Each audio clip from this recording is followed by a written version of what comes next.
हाँ, नमस्कार दोस्तों।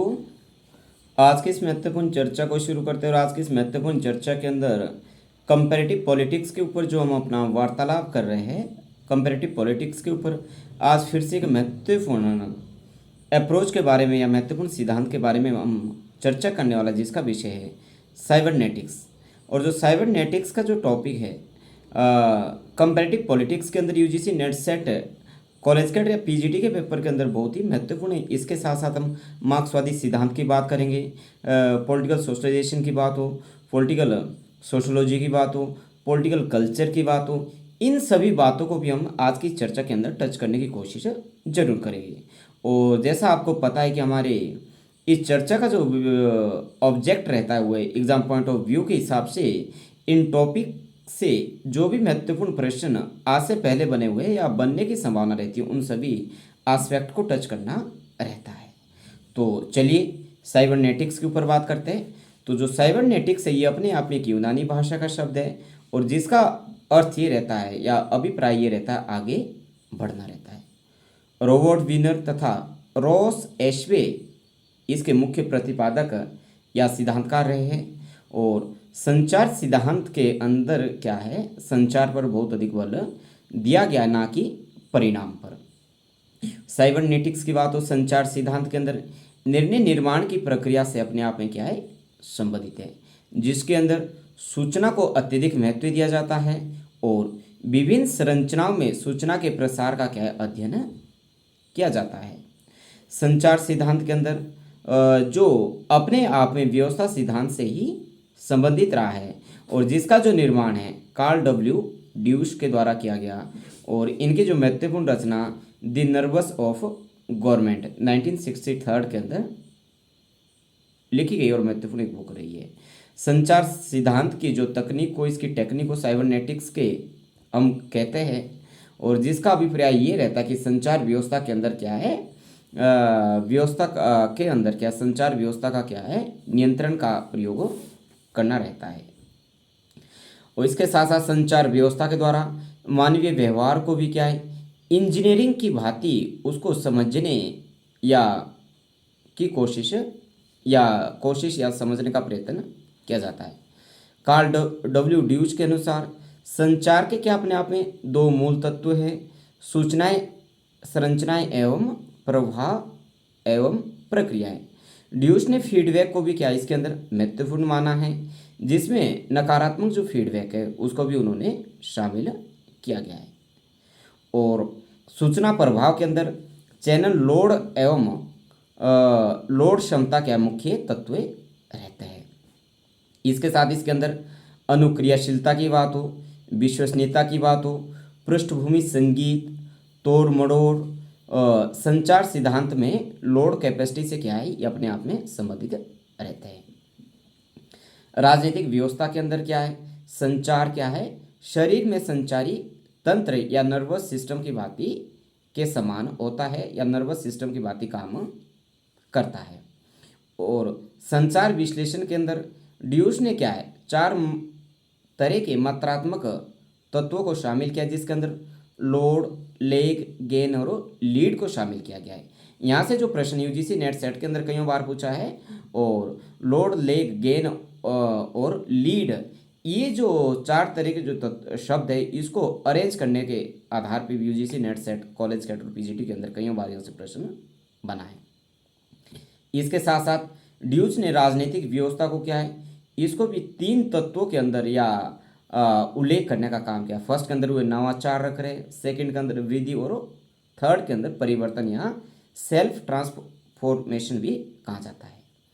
अब यदि हम मार्क्सवादी उपागम की बात करें कंपैरेटिव पॉलिटिक्स को समझने के लिए या देश दुनिया की राजनीति को समझने के लिए, और देश दुनिया की राजनीति को समझने के बाद जब उसका हम कंपैरेटिव रूप से या तुलनात्मक रूप से अध्ययन करते हैं या मार्क्सवादी नज़रिए से करते हैं, तो मार्क्सवादी जो उपागम रहता है, ये जो राजनीति का जो अध्ययन है वो आर्थिक तत्वों के आधार पे करता है। इस उपागम के अंतर्गत राज्य और सरकार का अध्ययन नहीं किया जाता बल्कि आर्थिक परिस्थितियों का अध्ययन किया जाता है। इस उपागम के अंदर खास करके आर्थिक तत्वों को राज्य और सरकार के स्वरूप के रूप में क्या है, ये निर्धारक का क्या है, आर्थिक तत्वों का मूल कारण या मूल तत्व इसके अंदर माना जाता है। और मार्क्सवादी उपागम के अंदर समाज को क्या हम दो वर्गों के अंदर विभाजित करते हैं, बुर्जुआ वर्ग और सर्वहारा वर्ग। बुर्जुआ वर्ग को हम पूंजीपतियों का वर्ग कहते हैं, और जो सर्वहारा वर्ग है वह आम लोगों का वर्ग उसे हम कहते हैं, जो मेहनत कशों का होता है। और इसी आधार पे पूरी दुनिया की राजनीति का भी हम अध्ययन करते हैं। दी फेडरलिस्ट पेपर्स की बात हो जो 1788 के अंदर, इसके जो लेखक थे जेम्स मेडिसन थे, और जिसके अंदर भी कम्युनिस्ट अप्रोच के माध्यम से सोसाइटी को समझने की कोशिश की गई थी।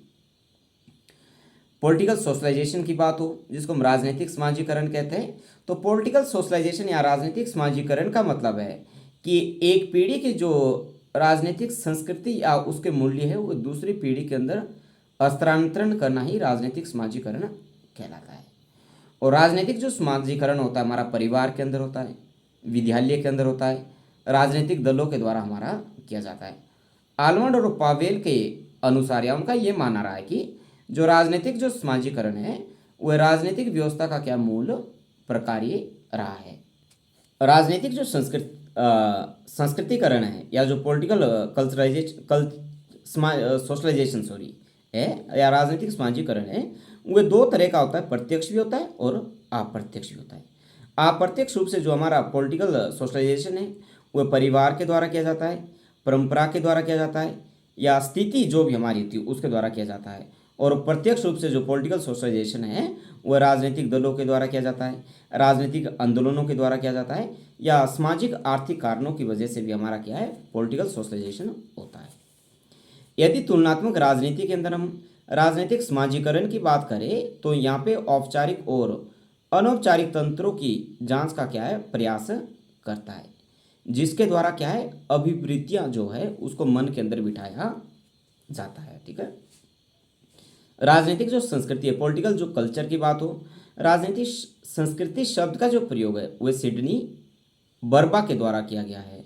और सिडनी बर्बा जी का ये मानना रहा है कि राजनीतिक संस्कृति से तात्पर्य उन अनुभवजन्य विश्वासों, अभिव्यक्ति के प्रतीकों और मूल्यों की उस व्यवस्था से है जो राजनीतिक कार्य को क्या है, संपादित करने का काम कार्य करते हैं। आलमंड और बर्बा ने अपनी जो महत्वपूर्ण बुक है the civic culture, political attitude and democracy in 5 nations, जो 1963 के अंदर ये बुक पब्लिश होती है। और इस बुक के अंदर आलमंड एंड बर्बा के द्वारा 5 देशों जिसके अंदर ब्रिटेन, अमेरिका, इटली, जर्मनी व मेक्सिको के अध्ययन को या केंद्र बिंदु मान के तुलनात्मक राजनीति का अध्ययन करने का काम किया गया। और इन 5 देशों के अंदर लोकतंत्र की स्थिरता या लोकतंत्र की अस्थिरता पर क्या है, राजनीतिक संस्कृति के प्रभाव की क्या समीक्षा करने का काम क्या है, आलमंड और बर्बा के द्वारा किया गया है। रॉबर्ट पुटनम ने जो उनकी महत्वपूर्ण बुक थी जिसका नाम था bowling alone the collapse and revival of American community में सामाजिक पूंजी का जो विचार है वह दिया था। आलमंड तथा बर्बा ने राजनीतिक संस्कृति के 3 रुझानों की भी चर्चा की, जिसके अंदर वह संज्ञानात्मक रुझान की बात करते हैं, भावात्मक रुझान की बात करते हैं, या मूल्यांकन परक रुझान की बात की जाती है। एस.ई. फाइनर के द्वारा अपनी जो इनकी महत्वपूर्ण बुक रही है the man on horseback, the role of military in politics, ये जो बुक है 1962 के अंदर पब्लिश होती है। और इस बुक के अंदर राजनीतिक संस्कृति का जो अध्ययन करते हुए इन्होंने विकासशील देशों के अंदर संवैधानिक प्रणालियों की अस्थिरता के 2 कारण बताए थे। पहला, वैधता का अभाव, द्वितीय, तरह तरह के सहचारियों का होना रहा है। ठीक है। और सांस्कृतिक द्वैतवाद का जो अर्थ यह रहता है कि अभिजात लोगों का एक आधुनिकीकृत वर्ग होता है, और जबकि जो अधिकांश जो लोग हैं वे कठोर परंपरागत ढांचे के अंदर क्या है, अपने आप जकड़े रहते हैं। ठीक है। और राजनीतिक संस्कृति के तहत क्या है, राष्ट्रीय एकरूपता की बात हो, अपने देश के नागरिकों की एकरूपता की बात हो, सरकारी लाभों एवं निर्णय प्रक्रियाओं का क्या अध्ययन किया जाता है इसके अंदर। ठीक है। राजनीतिक संस्कृति के अंदर क्या है, राजनीतिक व्यवस्था का क्या है, मनोवैज्ञानिक अपने आप में क्या उसका एक पक्ष रहता है। व्यक्ति का राजनीतिक व्यवस्था के प्रति क्या है, दृष्टिकोण ही राजनीतिक संस्कृति कहलाता है। आलमंड एवं पावेल के मानना ये रहा है कि राजनीतिक जो संस्कृति है वह क्या है, 3 प्रकार की राजनीतिक संस्कृति होती है, जिसको वह आदिमकालीन संस्कृति कहते हैं, प्रजाभावी संस्कृति कहते हैं और सहभागी संस्कृति कहते हैं। आदिमकालीन संस्कृति के अंदर वे कह रहे हैं आदिमकालीन संस्कृति के अंदर वे शामिल कर रहे हैं, इसके अंतर्गत वे व्यक्ति को राजनीतिक व्यवस्था के बारे में ना तो कोई ज्ञान होता है और ना ही व्यक्ति को राजनीतिक व्यवस्था के अपने अधिकारों का किसी भी तरह का कोई ज्ञान या अधिकारों की जानकारी होती है।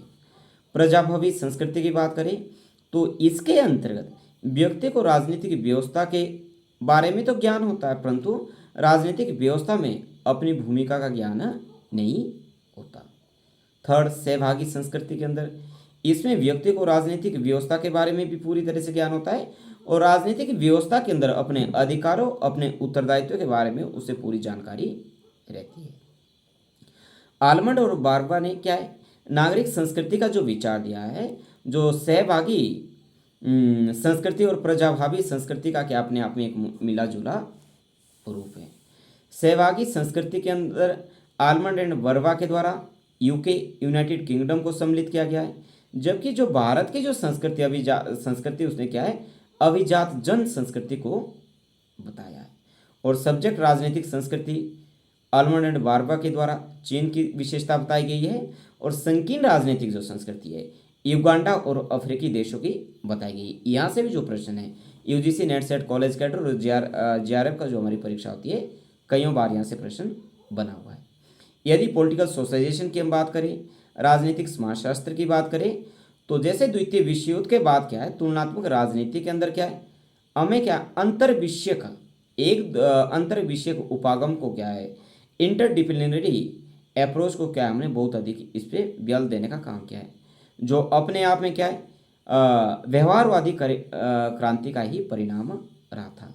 और अंतर विषयक उपागम के माध्यम से ही हमने विषयों के जो मध्य क्या है कृत्रिम विभाजन की वजह क्या है, उसमें आत्मनिर्भरता व अंतर संबंध पर क्या बल देने का काम किया है। और राजनीतिक समाजशास्त्र भी क्या है, इसी प्रवृत्ति का अपने आप एक परिणाम रहा है। ठीक है। और राजनीति द्वारा समाज को कैसे प्रभावित किया जाता है तथा समाज किस प्रकार राजनीति को प्रभावित करता है, इसी प्रकार का जो अध्ययन है वह राजनीतिक समाजशास्त्र के अंदर किया जाता है, राजनीतिक समाजशास्त्र कहलाता है। राजनीतिक समाजशास्त्र व समाज की राजनीति के मध्य क्या है, स्पष्ट अंतर पाया जाता है। और समाज की राजनीति के अंदर राज्य है या राजनीति को सामाजिक कार्यों पर निर्भर माना जाता है। इसमें राजनीति की स्वतंत्रता व स्वायत्तता को क्या महत्व नहीं दिया जाता। मैक्स वेबर ये कह रहे हैं, मैक्स वेबर के अनुसार ये माना रहा है कि सामाजिक संबंधों के अंदर क्या है, शक्ति एवं प्रभुत्व का अध्ययन करना ही राजनीतिक समाजशास्त्र है। इसके अंतर्गत राजनीतिक व्यवहार, राजनीतिक समाजीकरण तथा राजनीतिक व्यवहार के अध्ययन पर क्या बल दिया जाता है। और लिपसेट की जो अपनी उनकी महत्वपूर्ण रचना रही है पॉलिटिकल मैन के अंतर्गत उन्होंने राजनीतिक समाजीकरण या समाजशास्त्र का क्या अपने आप में एक व्यापक अर्थ ग्रहण किया है। और इनका ये मानना रहा कि राजनीतिक समाजशास्त्र में इस बिंदु पर भी उन्होंने बल दिया है कि राज्य कैसे विकास करता है या राज्य के द्वारा विकास कैसे किया जाता है। यदि प्रेजेंट पर्सपेक्टिव की हम बात करें या वर्तमान परिप्रेक्ष्य के अंदर क्या राजनीतिक समाजशास्त्र में राज्य व नागरिकों के मध्य संबंधों का अध्ययन भी किया जाता है। और राजनीतिक समाजशास्त्र का क्या है, राजनीति विज्ञान का ही एक भाग है। और इस बिंदु पर क्या है, विचारकों के मध्य काफ़ी मतभेद रहते हैं। साटोरी का ये भी मानना रहा है कि राजनीतिक जो समाजशास्त्र है राजनीति विज्ञान का ही एक भाग है और ये समाजशास्त्र का भाग नहीं है। परंतु बहुत सारे अन्य विद्वान ऐसे भी है जो साटोरी की इस मत से पूरी तरह से सहमत नहीं है। यदि राजनीतिक समाजशास्त्र के अध्ययन की विषय वस्तु का हम निर्धारण करने के लिए क्या है, कुछ एक श्रेणी को क्या है इसके अंदर क्या सम्मिलित करने का कार्य करता है। ठीक है। और ऐसे कौन कौन सी क्लासेज हमारे पास रहती है जिस क्लासेस को हम क्या है पॉलिटिकल सोशलाइजेशन के अंदर स्टडी करने का काम करते हैं, इसकी जो चर्चा है हम अगली वीडियो के अंदर जरूर करेंगे। तो आज की इस चर्चा के अंदर इतना ही, और ऐसी उम्मीद करते हैं कि परीक्षा के लिहाज से आज की ये भी जो चर्चा है आपके लिए काफ़ी फायदेमंद रहने वाली। Thank you so much.